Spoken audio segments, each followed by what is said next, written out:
आपल्या मुलांची तुलना दुसऱ्यांसोबत करू नका. मी हे बोलताना फक्त एक छोटीशी गोष्ट सांगतो, माझी जागा घेतो.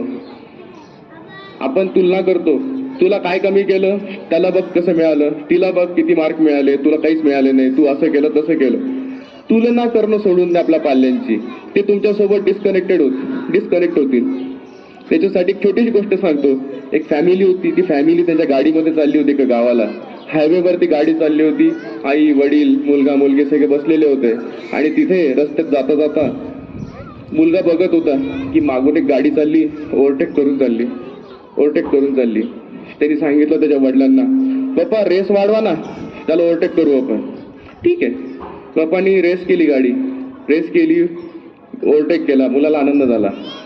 परत अजून 1-2 गाड्या ओव्हरटेक करून गेल्या, आपण त्याला ओव्हरटेक करू. ठीक आहे पप्पा म्हणे रेस करा. रेस केली गाडी, अजून पुढे गेली. रेस करता करता बरेच ओव्हरटेक करत चालले होते. ते मुलाला आनंद होत होता, वडिलांना आनंद होत होता. मग काय झालं, मग एक दुसरी गाडी आली, ती इतकी जोरात गेली की ती बघता क्षणी गायब झाली. ती मुलगा म्हणत होता, बाप्पा याला ओव्हरटेक करू. बाबा बरे, अरे बाळा आपली मारुती आहे, ती फॉर्च्युनर आहे. आपल्या गाडीची कंपनी वेगळी, आपल्या गाडीचं इंजिन वेगळं, आपल्या गाडीचं चालवणारं वेगळा, त्या गाडीचं इंजिन वेगळं, त्या गाडीची कंपनी वेगळी, त्या गाडीमध्ये चालवणारा वेगळा. ती गाडी फास्ट जाणार, आपण त्याची तुलना करू शकत नाही.